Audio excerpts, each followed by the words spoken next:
Bonjour à tous et bienvenue à ce webinaire organisé par Coactis Santé. Je suis ravie de vous recevoir aujourd'hui pour parler du suivi gynécologique et de l'accueil d'une patiente en situation de handicap. Merci à tous pour votre intérêt et merci pour vos inscriptions. Je tiens à dire que vous avez été près de 900 personnes à vous inscrire aujourd'hui à ce webinaire et je vous en remercie chaleureusement au nom de Coactis Santé. Merci aussi à tous les partenaires qui ont diffusé l'info sur les réseaux sociaux ou sur vos sites internet. Merci pour votre intérêt.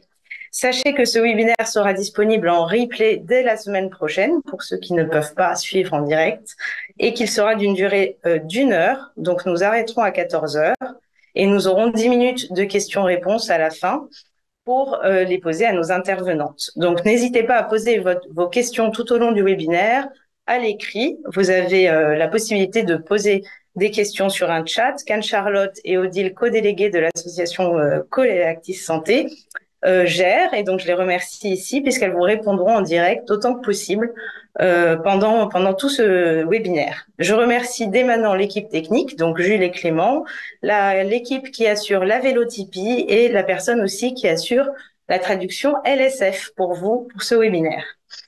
Je tiens à remercier les Papillons Blancs de Dunkerque qui nous ont préparé une vidéo témoignage que nous verrons au début de ce webinaire qui dure quelques minutes. Merci beaucoup aux témoignages d'Enola, Laetitia, Anémone et Christelle. Enfin, et surtout, un grand merci à nos deux intervenantes, Frédérique Perrotte et le docteur Perrine Ernoux, que j'aimerais vous présenter rapidement avant que nous débutions. Frédérique Perrotte est sage-femme, coordinatrice du centre de l'endométriose de l'hôpital Saint-Joseph. Elle est sage-femme coordinatrice de la filière endométriose Endo-Sud IDF, Île-de-France. Elle est également formatrice au sein du dispositif Handigynéco et elle a été coordinatrice du projet Atelier Vie amoureuse, sexuelle et intimité et coordinatrice du réseau endométriose Résendo. Le docteur Perrine Ernoux est gynécologue médicale. Elle a participé à la création du dispositif Handisco au CHU de Toulouse en 2017. Elle en est aujourd'hui la médecin coordinatrice et référente en gynécologie. Elle fait partie du centre de référence des pathologies gynécologiques rares du CHU de Toulouse et elle a aussi pour mission de sensibiliser les professionnels à la prise en charge des patientes en situation de handicap complexe. Toutes les deux ont beaucoup travaillé pour ce webinaire, donc merci à elles et surtout, elles ont contribué tout au long des dernières années, depuis la création de Coactis Santé, à nos ressources Santé BD et HandiConnect, que je vais bientôt vous présenter. Mais pour entrer dans le vif du sujet et surtout pour justifier la thématique de ce webinaire, j'aimerais vous parler de deux chiffres très rapidement. Selon l'étude Handigynéco de l'ARS Île-de-France, 42% des femmes en situation de handicap aujourd'hui n'ont pas de suivi gynécologique régulier, contre 23% des femmes en général. Donc, c'est des études qui ont été faites en Île-de-France en 2017, mais qui sont toujours valables aujourd'hui. Et un autre chiffre très éloquent, 85% des femmes interrogées déclarent ne jamais avoir eu de mammographie et 26% ne jamais avoir eu de dépistage du col de l'utérus. Alors, comme vous le savez, Coactis Santé agit depuis 2010 pour un meilleur accès à la santé et aux soins des personnes en situation de handicap en proposant deux outils, deux ressources entièrement gratuites, les ressources Santé BD et les ressources HandiConnect. Les ressources Santé BD, qu'est-ce que c'est? Ce sont des bandes dessinées qui sont personnalisables, qui sont rédigées en FALC, faciles à lire et à comprendre, qui sont toutes disponibles sur notre site internet et gratuites et personnalisables dans le sens où vous pouvez choisir le personnage de votre bande dessinée. Elles sont donc un moyen, un outil de communication entre le professionnel de santé et la patiente. Elle est aussi un outil de communication pour les familles, les aidants et pour tout l'entourage en général de la personne en situation de handicap. Donc là, vous avez une petite panoplie des santé BD que nous proposons. Je vous invite à aller voir le site internet. Nous avons aussi récemment publié deux BD sur la maltraitance, comment les comprendre et les arrêter, mais surtout pour expliquer qu'est-ce qu'une violence sexuelle et dans le cadre d'un suivi gynécologique, vous avez aussi les explications et donc ces dessins qui sont quand même très faciles à comprendre et qui permettent une meilleure compréhension du soin et surtout une meilleure acceptation de certains contextes. Santé BD propose aussi une banque d'images. Nous avons plus de 20 000 images à disposition de tous en téléchargement. Et cela permet aux professionnels de santé ou aux familles en général, à l'entourage, aux soignants des patients, de pouvoir communiquer, de pouvoir expliquer en une seule image un concept, une idée. Et cela permet aussi de beaucoup aider lors d'une consultation de gynécologie. Vous avez quelques exemples là sous les yeux.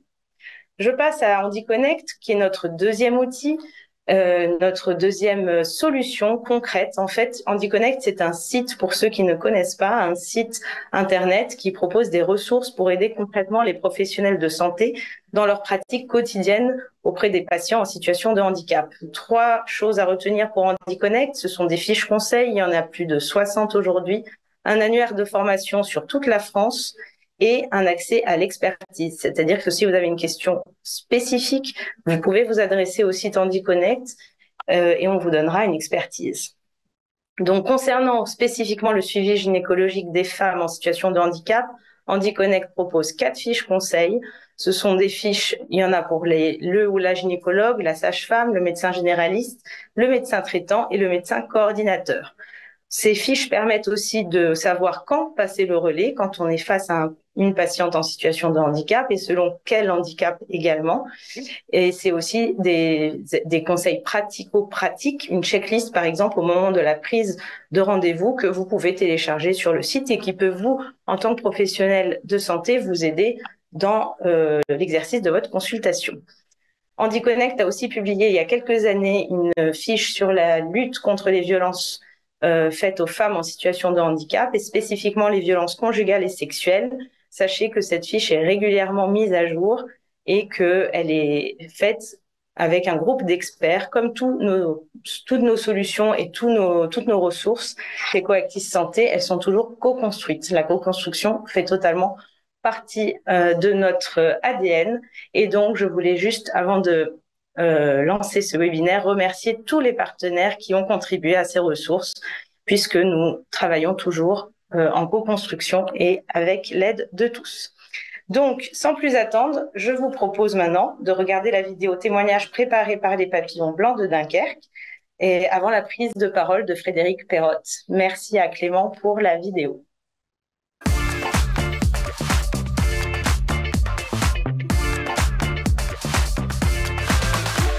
Est-ce que vous avez des souvenirs de votre première consultation? Les questions, ils étaient un peu compliquées quand même. J'ai demandé avec des mots un peu plus faciles. Avant, moi, j'étais chez une gynécologue, j'étais debout. Maintenant, je suis toujours assise, donc il y a des trucs qui sont pas toujours bien adaptés. C'est ça, on voit la différence de passer d'être valide à un fauteuil. Où allez-vous pour vos consultations gynécologiques et comment se passe-t-elle? Au planning familial. Ils ont des trucs, même mes pieds dedans. Et ils m'aident à me mettre sur la table. La grosse difficulté pour moi, c'est de monter sur la table de consultation. Il faudrait qu'il y ait plus de place dans la salle de gynécologie. J'ai une très bonne gynécologue. Elle essaye de m'aider et tout pour aller sur la table, pour les transferts, la mébo et tout, impeccable. Mais le seul problème, c'est pour se peser, il n'y a rien pour se tenir. Lors des consultations, de quoi parlez-vous avec le gynécologue ou la sage-femme? On demande d'abord par rapport si on peut prendre cette contraception-là avec le traitement qu'on a. Pour moi, c'est important de choisir la moyenne de contraception, même si on est sous curatelle. C'est moi qui ai choisi et j'ai des droits sur ma santé. Vous êtes maman? Comment ça s'est passé pour vous? Ils n'ont pas su tout ce que j'étais enceinte, ils l'ont su après. J'avais un implant pour pas avoir de bébé. Et avec mon implant, j'ai tombé enceinte. Oui, votre traitement médical n'était pas compatible avec votre implant. Qu'attendiez-vous du coup du professionnel de santé à ce moment précis? Ils auraient plus de questions. Vous y allez seul quand vous avez des consultations ou vous allez avec quelqu'un? Les éducateurs et les éducatrices sont là pour m'aider à poser des questions pour mieux comprendre. Et donc pour vous, comment se passerait la consultation idéale? Qu'il explique les choses un peu plus. Certains examens sont assez compliqués et sans explication, il peut y avoir des appréhensions, voilà. Donc je pense qu'il faut prendre un peu plus de temps. Je pense qu'il faut changer le regard et aussi apprendre aux professionnels que quel que soit le handicap, il faut prendre plus de temps. Merci beaucoup.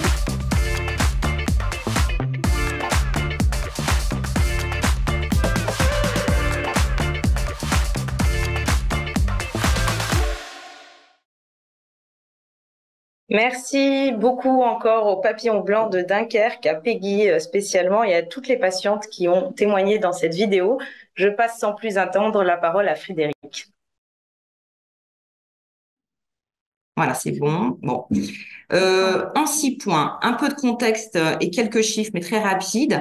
La place des sages-femmes dans le suivi gynécologique, vous allez voir qu'elles ont effectivement toute leur place. La démarche d'aller vers de la démarche anti-gynéco avec la formation des sages-femmes, quelques retours d'expérience des différents acteurs et enfin les orientations possibles. Le contexte en général. Donc là, je vous ai mis quelques items de loi parce qu'on se rend compte quand même avec ces 5 points que l'ONU, le Code civil, les lois, des circulaires, il y en a eu depuis 2010 jusqu'en 2021 et qu'on a encore du chemin à parcourir parce que on sait bien que tout n'est pas encore vraiment bien fait dans les structures, dans la ville. Donc, il y a encore des choses à faire. En plus, le règlement intérieur est quelque chose qui ne substitue pas à la loi. Un droit donc pour toutes les femmes. Quand on sait que 58% des femmes en situation de handicap en Île-de-France déclarent un suivi gynécologique versus 77, ça c'est l'étude anti-gynéco de la RSI de France. Il y a un moindre recours, on vous l'a dit, mais ça c'est extrêmement important à comprendre parce que c'est pour ça qu'il y a quelque chose à faire. Hein. Moindre recours au cancer du col de l'utérus et au dépistage du cancer du sein, quelle que soit la nature du handicap. Et enfin, les violences faites aux femmes. Un rapport du Sénat, 4 femmes sur 5 en situation de handicap subissent des violences et ou des maltraitances. 80% des handicaps sont invisibles. Donc ça aussi, ça montre que bien sûr qu'il y a des choses à faire pour le handicap, l'accessibilité, mais c'est une accessibilité au sens beaucoup plus large de ce qu'on peut imaginer. Pour résumer, moindre recours aux soins courants, moindre recours aux actes de prévention frottis-mammographie, à domicile ou en institution, et un dépistage réduit pour les femmes en fauteuil roulant. Ça, c'est la source enquête handicap santé volet ménage de 2008. Vous voyez, on est quand même encore très, très en retard. Il y a beaucoup d'idées reçues. Hein. C'est pour ça que c'est hyper important de faire ce genre de webinaire. Dans nos têtes, on se dit qu'en situation de handicap, il n'y a pas de sexualité égale pas de suivi gynéco. Eh bien, évidemment que non, parce que le suivi gynéco, c'est pas forcément un examen gynécologique systématique. On peut parler de la vie intime, de l'hygiène, du désir de grossesse ou pas, de la ménopause, de l'orientation sexuelle, etc. Vous voyez, il y a plein de sujets qui ne sont pas forcément en lien avec un examen gynéco. Les sages-femmes. Alors, évidemment, je suis sage-femme, donc je vais avoir envie de vous dire qu'on a une place extrêmement importante. Oui, parce qu'on accompagne les femmes tout au long de leur vie et qu'on fait des consultations de suivi gynécologique, de prévention et de dépistage.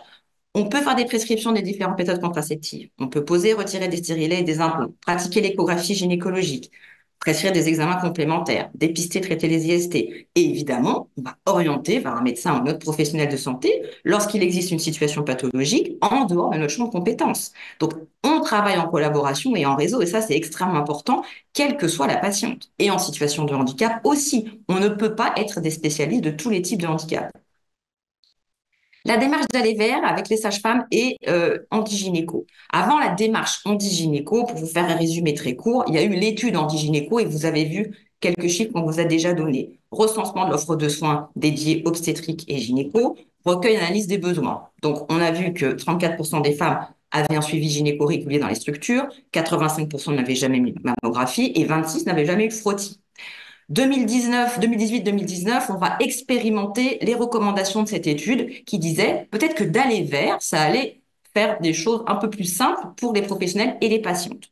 Donc, on a formé des sages-femmes sur 2 jours. Elles ont été faire des consultations et elles ont été faire des ateliers à la fois pour les pros et à la fois pour les personnes en situation de handicap, hommes et femmes. Et le déploiement de la démarche anti-gynéco, c'est maintenant. C'est financé par l'ARS. Et donc, l'idée, c'est de pouvoir déployer ça sur la France entière, avec des sages-femmes libérales, parce qu'évidemment, c'est plus facile par rapport au financement. Une formation de 3 jours, parce qu'on s'est rendu compte que 2, c'était un petit peu court dans l'expérimentation. On sélectionne les ESMS, tant qu'à faire plus proche des sages-femmes, parce que l'idée, c'est que les sages-femmes, elles vont devenir expertes, et donc elles vont pouvoir avoir d'autres patientes en situation de handicap, et donc, il faut mieux que ce soit en proximité.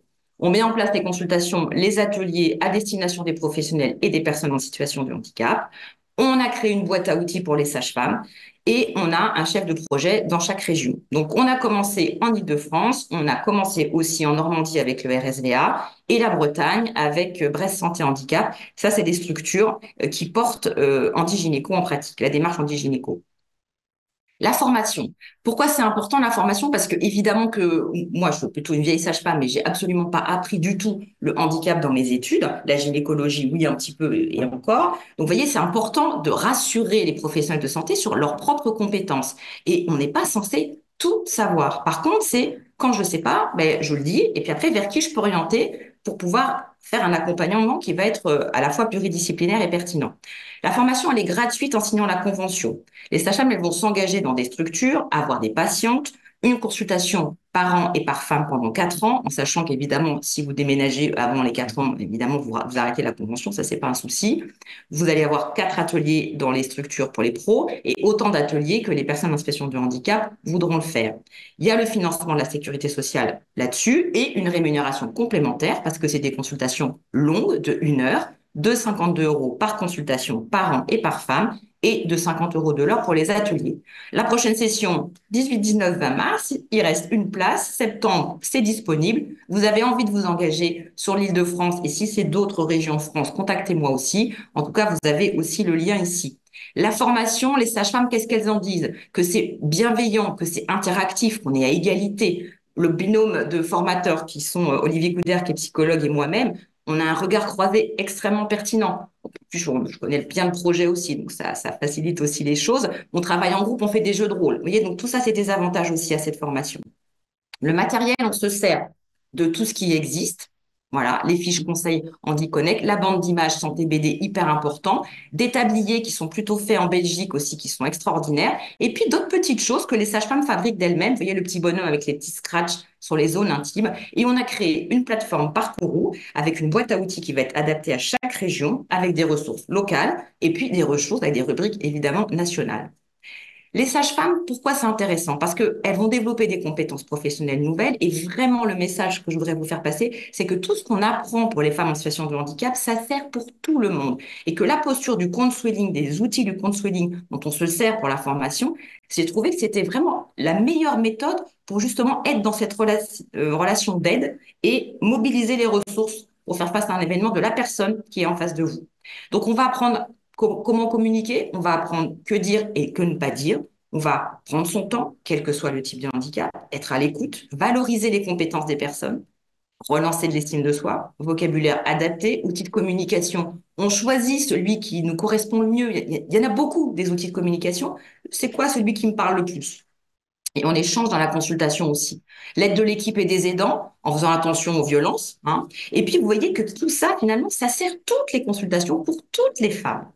Là, je vous ai mis de la source aussi HandiConnect, qui est vraiment extrêmement intéressante, qui donne des billes sur le avant, pendant, après la consultation, et puis des petits tips aussi sur les différents types de handicap. Les retours d'expérience. Finalement, ces ateliers, qu'est-ce qu'ils apportent? Ils permettent de travailler sur les représentations de la sexualité dans le monde du handicap. Parce que, évidemment, que faire des consultations, ça, bon, on sait faire, on apprend. Mais surtout, c'est de permettre aux personnes en situation de handicap d'avoir une sexualité au sens large et d'empêcher ces situations de tabou et d'interdit. D'informer sur l'obligation d'un suivi gynécologique et de repérer les violences faites aux femmes. On a vu qu'elles étaient 4 fois plus nombreuses. Créer des liens entre le secteur médico-social et le secteur sanitaire. On ne se connaît pas. Comment on se parle? Comment on fait des ponts? Comment on apprend les uns des autres? Ça crée un espace de parole pour les professionnels sur un sujet, vous avez bien vu, largement tabou, et ça crée du lien avec les familles.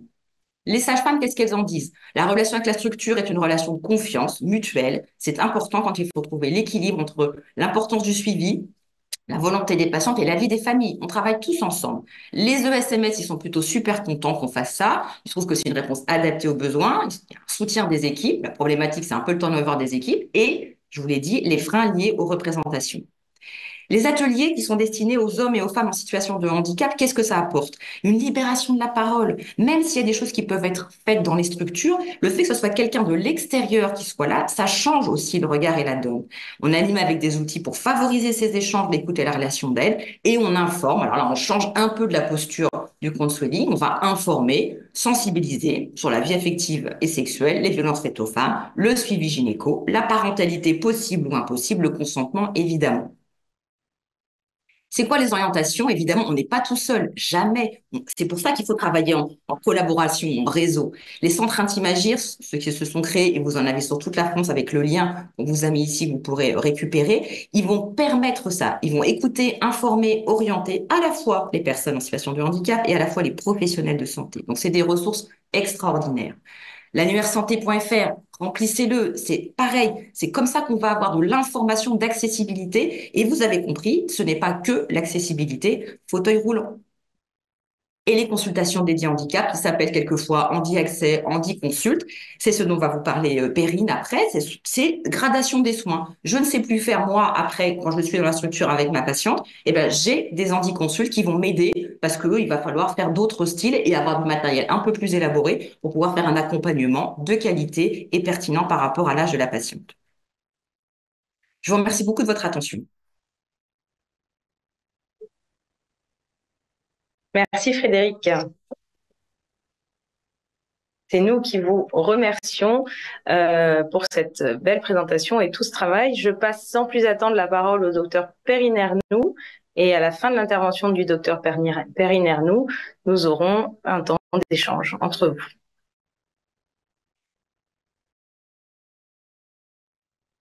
Bonjour à tous, vous m'entendez?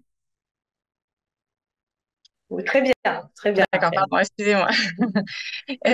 Donc je suis, oui, je suis docteur Ernoult. Je travaille sur le CHU de Toulouse au sein du dispositif Handisco. Et donc le dispositif Handisco, c'est un dispositif qui vise à faciliter l'accès aux soins pour des personnes en situation de handicap complexe. Donc on accueille en majorité des patients avec un trouble du spectre de l'autisme associé à une déficience intellectuelle, des personnes en situation de polyhandicap, mais également des personnes qui présentent une déficience intellectuelle sans trouble du spectre de l'autisme, pardon. Et depuis le lancement du dispositif, on a déjà réalisé environ 650 consultations de gynécologie dédiées. Du coup, aujourd'hui, moi, je vais vous présenter la prise en charge gynécologique des patientes en situation de handicap complexe. Donc d'abord, je vais vous expliquer un petit peu comment on peut préparer la consultation. Ensuite, on verra comment faire pour que le jour J, la consultation se passe dans les meilleures conditions possibles. Après, j'aborderai la puberté et la ménarge parce que c'est une période qui est souvent assez compliquée pour ces jeunes filles et leurs familles. Ensuite, on verra les motifs fréquents de consultation. Puis, on parlera un peu de contraception. Et enfin, je terminerai par 2 mots sur l'éducation à la vie intime, affective et sexuelle. Donc, pour préparer la consultation, il est important déjà de recueillir un certain nombre d'informations en amont. Donc, à commencer par des informations médicales, les antécédents personnels, familiaux et traitements. Alors, pourquoi? Parce que déjà, tout simplement, le jour J, la patiente, enfin, en tout cas sur les patientes qu'on accueille sur notre dispositif, elles ne sont pas en capacité de nous communiquer ces données et l'accompagnant ne va pas forcément non plus disposer de toutes ces informations. Ensuite, ça permet de rester concentré sur la patiente et d'éviter l'apparition de comportements problèmes. Ensuite, il est intéressant aussi en amont de recueillir toutes ces particularités sur le plan comportemental, sensoriel, de communication.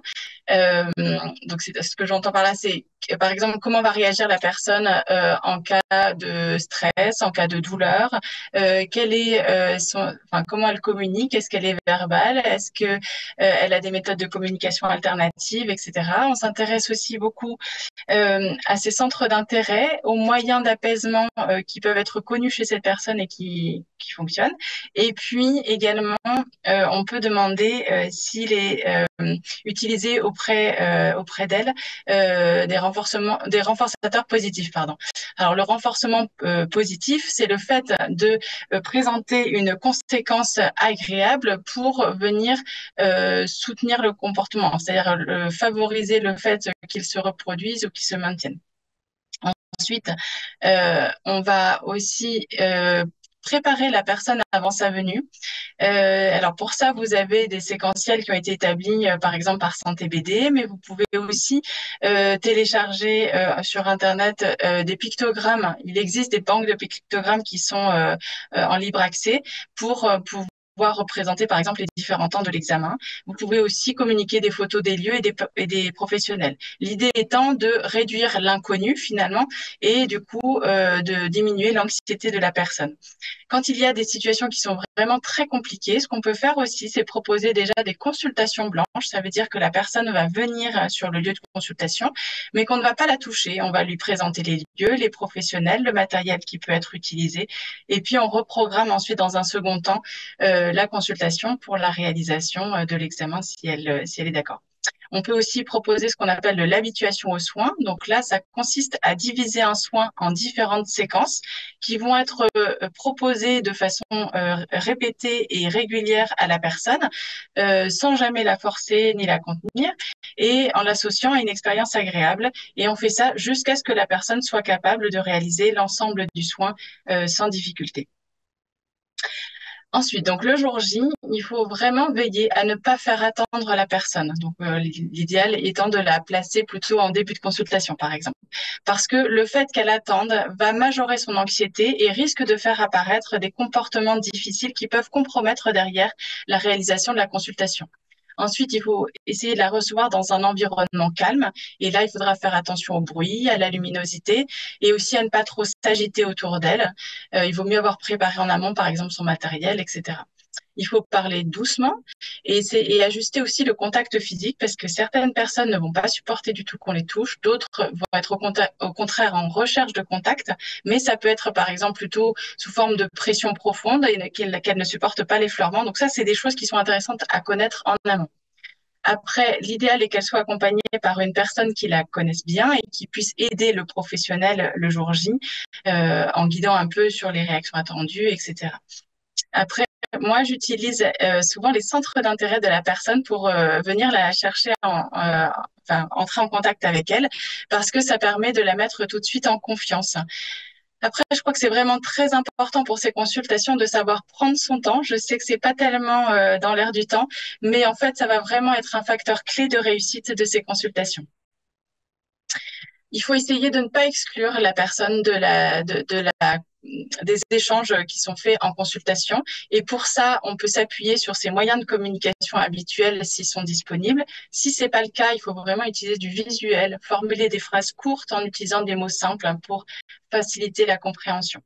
Après, il est important d'expliquer ce qu'on va réaliser et pour l'expliquer avec du visuel toujours. Donc là, je vous ai mis quelques pictogrammes que j'ai récupérés sur le site sclera.be pour, voyez, expliquer qu'on va peser, prendre l'attention, etc.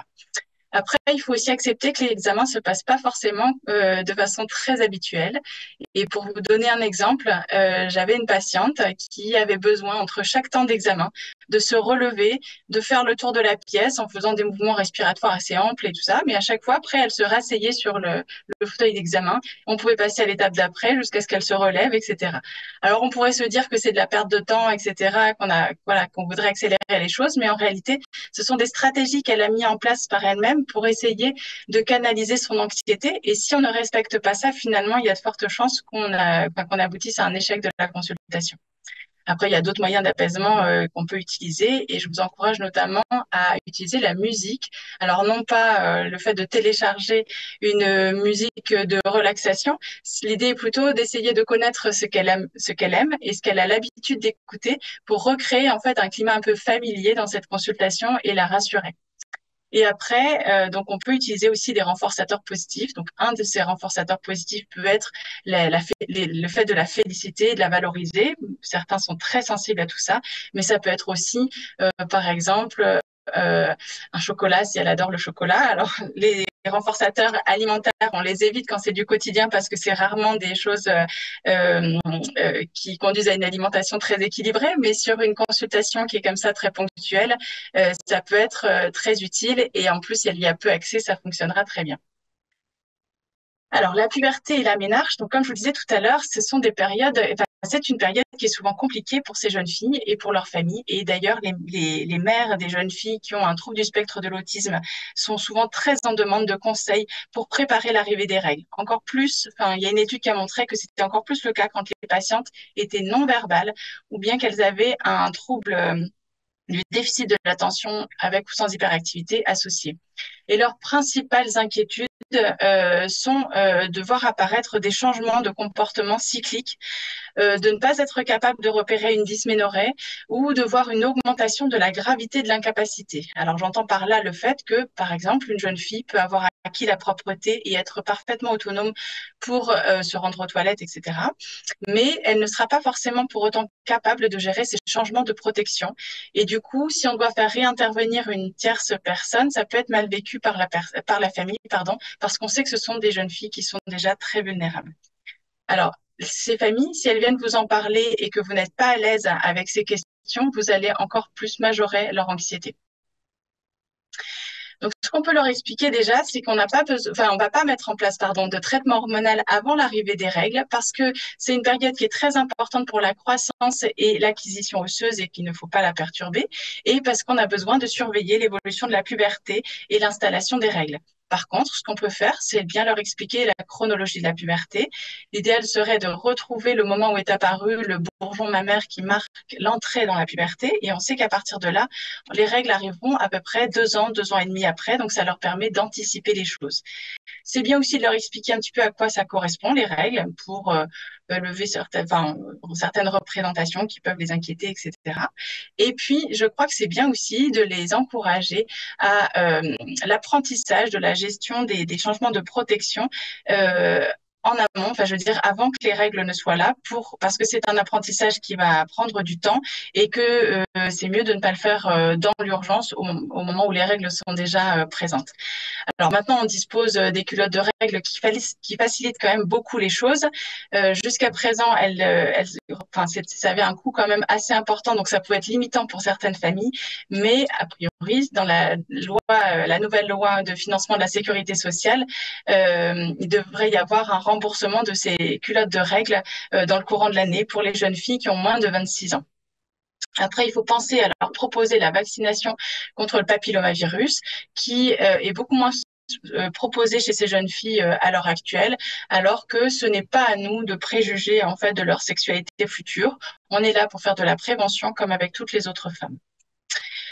Il est bien aussi de proposer de revoir la patiente assez rapidement après les premières règles. Comme ça permet de se rendre compte s'il y a des difficultés qui persistent. Et si les difficultés sont importantes, il est légitime de proposer une mise en aménorrhée parce que ça peut être des situations vraiment parfois très, très complexes. Alors, pour ça, on privilégiera plutôt une contraception œstroprogestative en continu, à condition bien sûr que la patiente n'ait pas de contre-indication. On utilisera plutôt une pilule avec 30 gamma d'éthynylœstradiol pour limiter le risque de métrorragie. Et par contre, on essaye d'éviter les contraceptions progestative pure dans les premières années de règles parce que c'est une période encore d'acquisition osseuse importante et qu'on sait qu'elle est œstrogénodépendante. Alors, les effets osseux de ces contraceptions œstroprogestatives à l'heure actuelle restent toutefois, introduites à cet âge, restent toutefois encore débattues à l'heure actuelle. Alors, les principaux motifs de consultation dans ces consultations dédiées, c'est souvent la dysménorrhée. Et ça, je vais vous montrer, je vais vous en reparler sur la slide suivante, qu'il faudra explorer en tous les cas de la même façon que pour les autres femmes. Les troubles de l'humeur, en période prémenstruelle et ou menstruelle menstruelle, la majoration de la fréquence et ou de l'intensité des crises d'épilepsie sur cette période catameniale, et encore les difficultés en lien avec les protections. Donc, comme on l'a dit précédemment, ça peut être lié aux difficultés d'assurer les changements de protection, soit d'un point de vue de la motricité fine, soit d'un point de vue plus organisationnel, de penser en fait à les changer régulièrement. Mais parfois aussi, c'est le fait qu'elle ne les supporte pas sur le plan sensoriel, ou que ce soit très compliqué pour elle, par exemple, la vue du sang. Voilà. Donc encore une fois, les culottes de règles peuvent être une bonne solution. La dysménorrhée dans le cadre du trouble du spectre de l'autisme, je souhaitais vous en parler parce que il faut savoir que même chez les autistes qui sont verbaux, il est souvent difficile pour eux de verbaliser l'existence d'une douleur. Et ça va plutôt se traduire par des modifications comportementales. Et donc, il faut écouter les aidants notamment qui vont vous décrire justement ces changements de comportement et les prendre en considération. Ça peut entraîner l'apparition de comportements hétéro-agressifs et ou auto-agressifs avec parfois des automutilations vraiment sévères. Et on va évaluer du coup cette douleur plutôt par le biais d'échelles d'hétéro-évaluation. Ensuite, il faut savoir que même chez les personnes qui sont verbales et qui pourront verbaliser l'existence d'une douleur, souvent ils sont en difficulté pour désigner la zone douloureuse parce qu'ils n'ont pas un bon schéma corporel. Il faut penser à proposer la contraception hormonale qui est sous-utilisée chez ces patientes comme traitement de la dysménorrhée, et dans tous les cas, toujours proposer un traitement antalgique d'épreuve si on suspecte une douleur. La contraception, maintenant, donc, elle est aussi, d'une manière générale, sous-utilisée, sous-proposée, on va dire, chez ces patientes, alors que finalement, elles ont une fertilité qui est généralement préservée, hormis quelques pathologies particulières. Il faut savoir qu'on a accès aux mêmes méthodes contraceptives que pour les autres femmes de la population générale, mais qu'il faut tenir compte d'un certain nombre de paramètres. Déjà, si on a une personne qui a une certaine autonomie, il faudra faire quand même attention au risque de rencontrer des problèmes d'observance, et on va pour le coup peut-être pas proposer une pilule à prendre tous les jours qui ferait courir le risque qu'il y ait ces oublis ou qui nécessiterait de faire réintervenir un tiers juste pour la prise de contraception. Ensuite, on doit tenir compte aussi des difficultés dans la prise orale de la contraception parce que beaucoup de ces patientes présentent des troubles de l'oralité, et même si les comprimés de pilules sont tout petits, il peut être très difficile pour elles de les avaler, et le fait de les écraser risque de faire perdre l'efficacité contraceptive. Les effets indésirables aussi sont très importants à expliquer. Alors, comme pour toutes les autres patientes, c'est souvent plutôt les métrorragies qui vont être mal vécues, mais parfois, chez une patiente qui a eu l'habitude d'avoir ses règles tous les mois, le fait de devoir survenir une aménorrhée si elle n'a pas été expliquée en amont, ça peut être très perturbant. Il faut tenir compte également des éventuelles interactions médicamenteuses, et je pense en particulier aux patientes qui sont traitées pour une épilepsie, puisque plusieurs de ces traitements sont inducteurs enzymatiques et donc risquent de réduire l'efficacité de la pilule. Enfin, pour les patientes qui sont en fauteuil roulant, on doit prendre en considération le risque thromboembolique et l'évaluer aussi selon la patiente, parce que certaines sont en permanence en fauteuil, d'autres sont capables quand même de marcher un peu ou vont être verticalisées plusieurs fois par jour, alors que d'autres très peu. La pose d'implant ou de stérilet est une option qui peut être intéressante chez ces patients du fait de leur longue durée d'action. On peut proposer de réaliser ces gestes sous méopa, donc le gaz hilarant, mais dans ce cas-là, c'est intéressant de savoir si c'est quelque chose qui a déjà été utilisé en amont chez ces patientes et comment ça a été toléré. Est-ce qu'il n'y a pas eu des effets paradoxaux qui, du coup, rendraient l'outil pas très intéressant? Et ensuite, si la personne ne l'a jamais utilisé, il faut peut-être la préparer en amont à l'application du masque parce que ça peut être un peu intrusif pour certaines patientes. Dans les cas les plus compliqués, on peut aussi proposer parfois de le faire sous anesthésie générale. Par contre, l'acétate de méthoxyprogestérone en injectable, ça doit vraiment rester du dernier recours parce qu'on sait que ça a une incidence sur la masse osseuse et sur le plan cardiométabolique. Je vous ai mis aussi un petit mot sur la ligature de trompe pour vous rappeler qu'elle n'est pas autorisée chez les patientes mineures et que chez les adultes, ça nécessite que la demande soit faite auprès du juge des tutelles qui ensuite prendra l'avis d'un comité d'experts. Je vous invite aussi à être très vigilante au niveau de la surveillance du poids parce que beaucoup de ces patientes ont une activité physique qui est réduite et elles peuvent avoir des traitements associés qui facilitent la prise de poids et les troubles métaboliques. Je pense notamment aux traitements neuroleptiques. Alors pour moi, ces consultations de gynécologie dédiées sont l'occasion d'aborder des questions relatives à la vie intime, affective et sexuelle, parce qu'il faut savoir que ce sont des patientes qui ont très peu accès à l'information. Pour pouvoir aborder ces questions-là, il est important dans un premier temps de rassurer les parents et les aidants sur le fait que ce n'est pas parce qu'on va aborder des questions qui sont relatives à la sexualité que l'on va induire un intérêt particulier de la personne pour la sexualité. Par contre, ce qui a été démontré, c'est que plus la personne a été avertie, a été informée, on va dire, à titre préventif, plus son comportement sera adapté et mieux elle réagira en cas de situation abusive. En amont, il faut quand même essayer d'évaluer un peu sa maturité affective et ses représentations de l'amour, de la sexualité et du couple pour avoir un discours qui soit adapté en fait à la personne. Cette éducation, elle doit être positive. On n'est pas du tout là pour interdire, mais vraiment pour accompagner, pour que les choses puissent se passer dans les meilleures conditions possibles. Ensuite, l'idéal est de pouvoir démarrer cette éducation dès l'enfance et de manière individualisée et répétée. Alors, quand je dis dès l'enfance, ça surprend parfois, mais en fait, il y a un certain nombre de prérequis, entre guillemets, qui sont nécessaires pour que les choses puissent se faire de façon adaptée et positive à partir de l'adolescence. Et notamment, c'est des personnes qui souvent ne connaissent pas bien leur anatomie, la notion de lieu privé, lieu public, de partie intime, on ne fait pas la même chose dans tous les lieux, etc.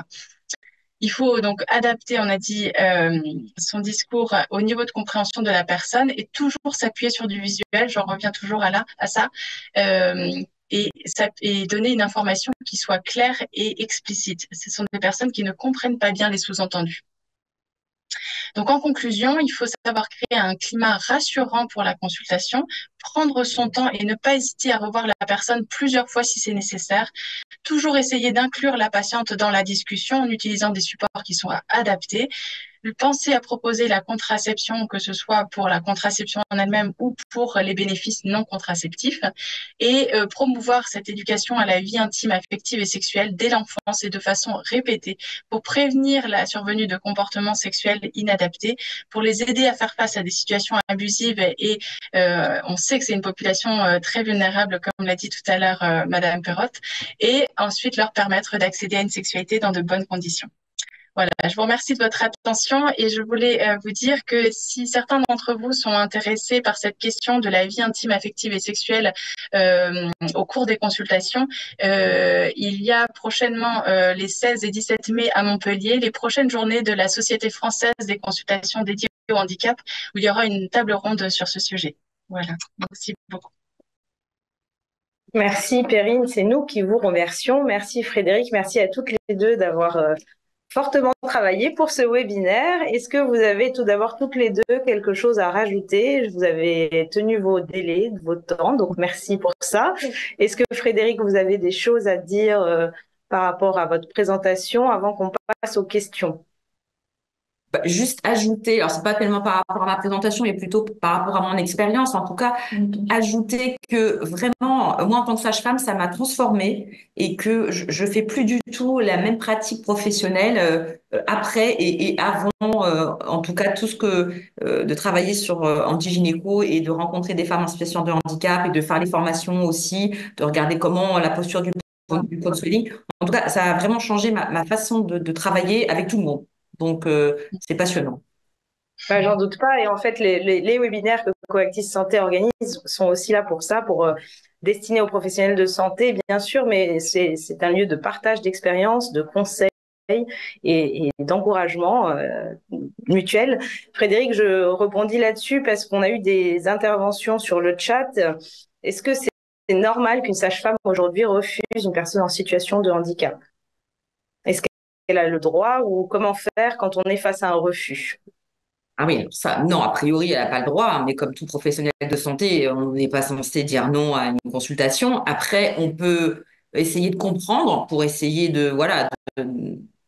d'agir au mieux, c'est-à-dire que si elle a peur, si elle n'est pas formée, si elle ne sait pas quoi faire, et tout ça fait qu'elle va vous dire non. Après, c'est juste la compréhension de la réponse plutôt que de l'excuse, hein, bien sûr, mais en tout cas, ça aide à trouver des solutions. Et donc, pour le coup, évidemment, tous les réseaux, tout ce qui va se mailler au niveau du territoire, ça va vous aider à trouver des professionnels, santé.fr, à trouver des professionnels qui vont être sensibilisés et formés au handicap Parce que non, c'est bien sûr que c'est pas normal, mais bien sûr.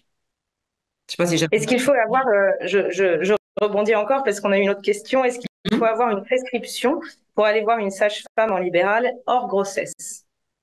Non, pas de prescription. Pas besoin de Retour, prescription. mais même pour une grossesse, on n'est pas obligé d'avoir une prescription non plus. Donc, on peut aller voir une sage-femme libérale pour son suivi de gynécologie, pour son suivi de grossesse.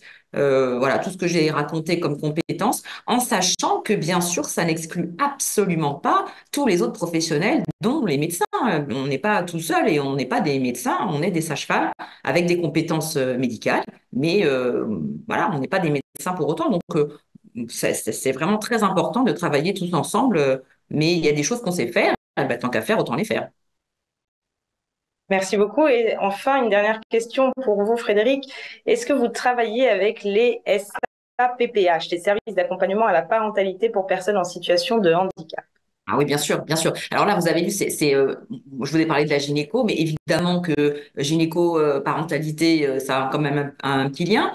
Donc, bien sûr qu'on parle avec les SAPPH. Alors là, c'est en train de se développer aussi sur tout le territoire français. Moi, je travaille plus avec le SAPPH d'Île-de-France et ils participent évidemment dans toutes les ressources dont je vous ai parlé. Ils participent à la formation des sages-femmes dans le projet anti-gynéco, bien sûr. Ouais. Il y a plein de ressources. Après, c'est vrai, c'est comment les connaître, comment faire du lien, comment ne pas se mélanger dans tous les sites Internet. Et c'est des fois un peu la difficulté et comment on crée ces ponts. Donc, c'est vraiment le but. Et c'est vrai aussi que les gens en ville, ils ont l'habitude de faire ça parce qu'ils savent très bien que tout seul, on ne peut pas travailler tout seul en libéral. Donc, ils ont l'habitude de faire des ponts, ce qu'a un peu moins l'hôpital l'habitude de faire. Mais en tout cas, on commence à ouvrir nos portes et c'est déjà bien. Merci beaucoup. Perrine, je reviens sur votre présentation. Quelqu'un nous a parlé de l'échelle ESSDA, ESDA, plus simple pour les familles. Est-ce que c'est une notion que vous connaissez? Est-ce que vous voudriez Oui, rebondir dessus? c'est une des échelles d'hétéro-évaluation de la douleur. Donc effectivement, oui, ça peut être un outil c'est un outil qui peut être utilisé, oui, dans le cas de patients, notamment qui ont un trouble du spectre de l'autisme, pour évaluer cette douleur. Mais il en existe d'autres, mais c'est une échelle effectivement qui est tout à fait indiquée dans cette situation. Moi, j'avais une question aussi par rapport à votre présentation. Est-ce qu'au final, aujourd'hui, la totalité de vos patientes sont en situation de handicap ou vous avez un certain pourcentage quand vous parliez, par exemple, de prendre le temps, de prévoir plus de temps sur le temps de consultation? Est-ce que vous pouvez nous décrire une journée type en termes de temps et de timing accordé, etc., pour que ce soit vraiment concret? Oui, alors oui, non, je ne reçois pas que des patientes comme ça, mais sur le dispositif Antisco, je n'ai que des patientes en situation de handicap, pardon. Voilà, et après, ben, moi, j'ai la chance du coup de travailler dans un dispositif de consultation dédié où justement, on a prévu de pouvoir avoir des consultations beaucoup plus longues. Donc, j'ai du temps en amont pour préparer ces consultations et j'ai du temps pour pouvoir les réaliser. Donc, en moyenne, je prévois 1 heure de consultation pour mes patientes. Alors, ça ne veut pas dire que forcément, systématiquement, j'ai besoin d'1 heure, mais ça me laisse cette possibilité et ça permet aussi justement d'éviter d'avoir du retard qui s'accumule et d'avoir des patientes du coup qui sont en salle d'attente et comme je vous le disais tout à l'heure, que ça complique les choses. Voilà. Et après, alors, moi, sur la région, ce que j'essaye de proposer à mes collègues et aux sages-femmes, etc., c'est le fait de pouvoir travailler effectivement en collaboration et de pouvoir constituer ces dossiers que l'on fait pour nos consultations également pour des consultations qui auraient lieu à l'extérieur. En fait, je ne le fais pas forcément que pour les consultations qui sont prévues dans notre dispositif. C'est du temps que je peux faire gagner aux autres professionnels et qui peut les aider. Merci infiniment. Et la patiente est d'accord, bien sûr. C'est très clair. On a des commentaires très positifs sur le chat par rapport à vos 2 interventions qui sont passionnantes. Donc, merci encore à vous. Sauf si vous avez toutes les 2 des choses à rajouter, je vais finaliser ce webinaire. Alors, on a une dernière question, pardon. Est-ce que les consultations blanches sont possibles avec les sages-femmes? prise en charge par l'assurance maladie? Si oui, comment? Et comment déclarer la consultation? Donc Frédéric, c'est encore vous. Désolée, qui allez vous y coller. Alors, je peux répondre une partie. Alors, dans l'étude Ordi-Gynéco, on a fait effectivement des consultations blanches qui sont rentrées dans l'expérimentation. Donc, évidemment, au niveau financement, c'était pas trop compliqué. Ensuite, sur la démarche Ordi-Gynéco, le financement, c'est une consultation par an et par femme surcotée. Donc, si vous faites une consultation blanche en janvier et que vous devez la revoir la patiente en mars, eh ben, il y aura une surcotation et l'autre, ce sera la cotation 26 euros, 25 euros de la sage-femme en libéral. Voilà. Mais il n'y a pas, pour l'instant, le terme de consultation blanche, à ma connaissance, n'est que pour les médecins. Voilà. Mais par contre, voilà comment c'est organisé dans la démarche anti-gynéco, voilà comment on peut faire, parce que la surcotation, hein, comme je vous ai dit, c'est une seule consultation. Donc après, c'est aux sages-femmes, avec leur responsabilité de savoir ce dont la femme a besoin et si elles doivent la revoir. Donc sur l'organisation, bah, c'est plutôt une demi-journée en général, hein, parce que c'est vrai que c'est des fois un peu compliqué de faire une journée entière. Donc une demi-journée dans la structure, avec ou sans les ateliers, une consultation de 1 heure. Hein, ça se recoupe bien avec ce que vous a dit Perrine. C'est vrai que des fois c'est un peu plus, des fois c'est un petit peu moins. Il faut aller récupérer le dossier, il faut s'adapter au dossier qui est quelquefois informatisé, quelquefois qui ne l'est pas. Et puis travailler avec les dents, voir que c'est quoi l'outil de communication qui va être le mieux, la chambre, pas la chambre. Et donc voilà, on s'adapte en permanence pour que ce soit au mieux et que l'explication évidemment soit donnée, préparée par l'équipe aussi avant qu'on arrive dans la structure. C'est aussi tout l'avantage, hein, bien sûr. Donc, il faut que la structure soit partie prenante aussi de ce projet parce que il faut bien sûr se dire qu'il y a un intérêt à faire ça. Sinon, on va pas le faire. Mais il y a un intérêt pour tout le monde, c'est-à-dire que la patiente, la famille, les pros. Et donc, c'est vraiment. Et puis, le côté santé publique. Hein, on fait de la prévention là. Bien sûr, et c'est une chance pour toutes ces patientes, tout ce que vous faites. Donc, merci pour elles. J'ai deux dernières questions pour le docteur Perrine Ernoult et dans 5 minutes, nous allons conclure ce webinaire. Est-ce que vous pouvez revenir sur les consultations dédiées? Première question, mais de manière rapide évidemment. Et est-ce que Andisco existe ailleurs qu'à Toulouse? Alors, oui, alors en fait, Andisco, c'est le nom qu'on a donné à notre dispositif ici, mais il y a de nombreux autres dispositifs de consultation dédiés qui existent maintenant sur le territoire. Souvent, on les appelle Handiconsult avec le numéro du département derrière. Voilà. Ensuite, alors, j'ai pas bien compris ce que vous vouliez quelle était la question sur les consultations dédiées, pardon. Est-ce que vous pouvez revenir dessus? Qu'est-ce qu'une consultation dédiée, concrètement? D'accord. Alors, en fait, c'est simplement que ce sont des consultations qui sont faites par des professionnels formés ou sensibilisés et qui sont prévues dans un cadre comment dire, on a généralement des temps de consultation allongés, justement. Le professionnel est sensibilisé. On peut avoir du matériel qui est plus adapté. Alors, dans beaucoup de dispositifs, il y a un lieu sur lequel sont réalisées toutes les consultations du dispositif en question. Nous, sur Toulouse, le fonctionnement est un peu différent. On a des locaux de coordination dans lesquels il y a effectivement ma salle de consultation de gynécologie, mais parce que je suis à la fois le médecin coordinateur et la gynécologue, mais nos autres consultations sont effectuées au sein des services concernés, mais avec à chaque fois des professionnels qui sont toujours les mêmes, qui ont des temps de consultation allongés et des créneaux bien spécifiques qui sont fléchés pour nos patients. Voilà. Mais après, c'est vrai qu'on n'a pas tous exactement les mêmes modes de fonctionnement. Donc, c'est vrai que c'est difficile de faire quelque chose de très généraliste. Il faudrait interroger un peu d'autres dispositifs. Merci infiniment. Merci à toutes les deux encore une fois.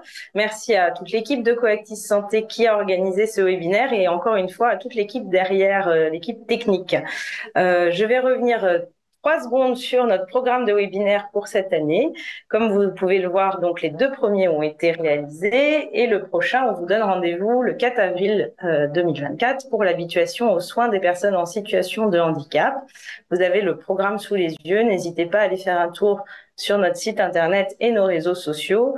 Et l'objectif de ces webinaires, c'est vraiment ce partage d'expérience que vous nous avez offert, Perrine et Frédéric, aujourd'hui, ces conseils avisés pour les professionnels de santé, parce que malheureusement, il y a encore un grand manque de formation de ces professionnels de santé. La peur est partagée à la fois chez les professionnels de santé et chez les personnes en situation de handicap, parfois face à un soin et face à une consultation aussi technique et spécifique que la consultation gynécologique.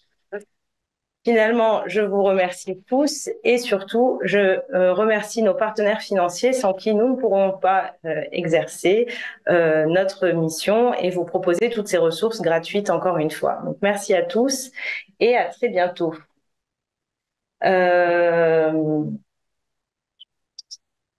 Nous allons aussi vous envoyer, donc toutes les questions ont été traitées pendant le webinaire. Celles qui n'ont pas été traitées sur le chat pourront être traitées dans un document que je vous enverrai prochainement avec le lien du replay parce que certaines personnes n'ont pas pu assister en direct également et vous aurez les liens qui se sont retrouvés aussi dans les présentations de Frédéric et Perrine. Les liens utiles pour que tout ça soit concret et utile à tous. Merci encore à tous et à bientôt.